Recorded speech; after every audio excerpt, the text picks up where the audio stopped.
war. We like war. We're a warlike people. We like war because we're good at it. And you know why we're good at it? Because we get a lot of practice.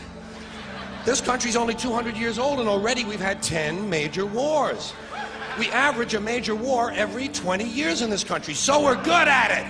And it's a good thing we are. We're not very good at anything else anymore. Huh? Can't build a decent car, can't make a TV set or a VCR worth the fuck. Got no steel industry left, can't educate our young people, can't get health care to our old people, but we can bomb the shit out of your country, all right? Especially if your country is full of brown people. That's our new job in the world, bombing brown people. Iraq, Panama, Grenada, Libya, you got some brown people in your country, tell them to watch the fuck out, or we'll goddamn bomb them. Well, when's the last white people you can remember that we bombed? Can you remember the last white, can you remember any white people we've ever bombed? The Germans, those are the only ones, and that's only because they were trying to cut in on our action. They wanted to dominate the world. Bullshit, that's our fucking job! Now, you probably noticed I don't feel about that war the way we were told we were supposed to feel about that war, the way we were ordered and instructed by the United States government to feel about that war. My mind doesn't work that way. I got this real moron thing I do, it's called thinking.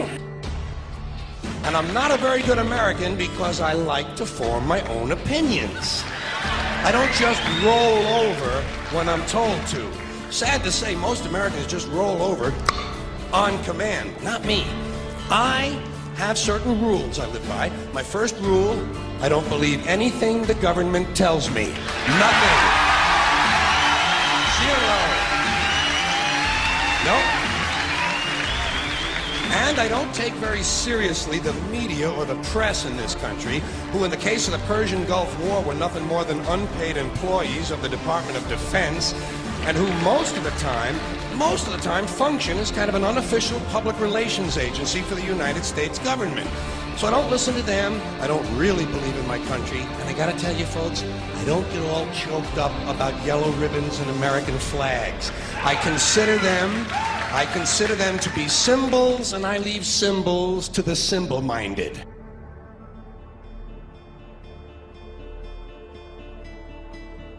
I'm talking about the fact that a war is rich old men protecting their property by sending middle-class and lower-class young men off to die.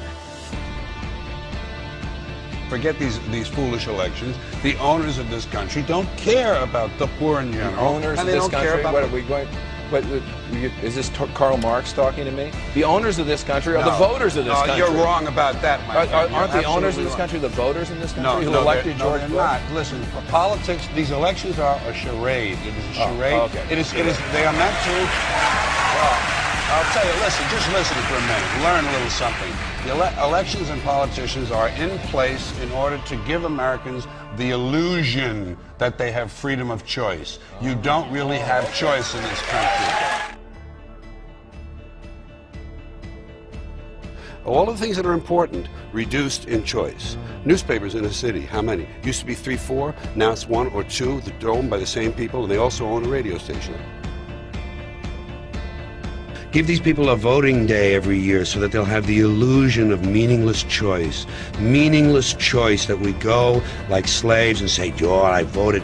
The limits of debate in this country are established before the debate even begins, and everyone else is marginalized or made to seem either to be communists or some sort of disloyal person, a kook, there's a word, and now it's conspiracy. See, they've made that something that should not be even entertained for a minute, that powerful people might get together and have a plan. Doesn't happen. You're a kook. You're a conspiracy buff. Conspiracy buff.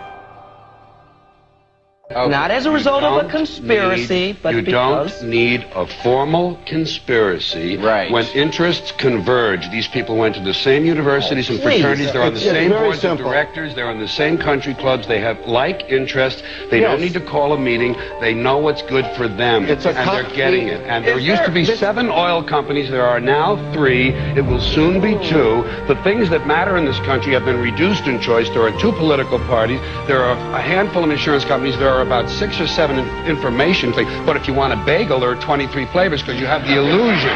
You have the illusion of choice. Right. You don't get the real important choice. There's no freedom of choice. That's a great point.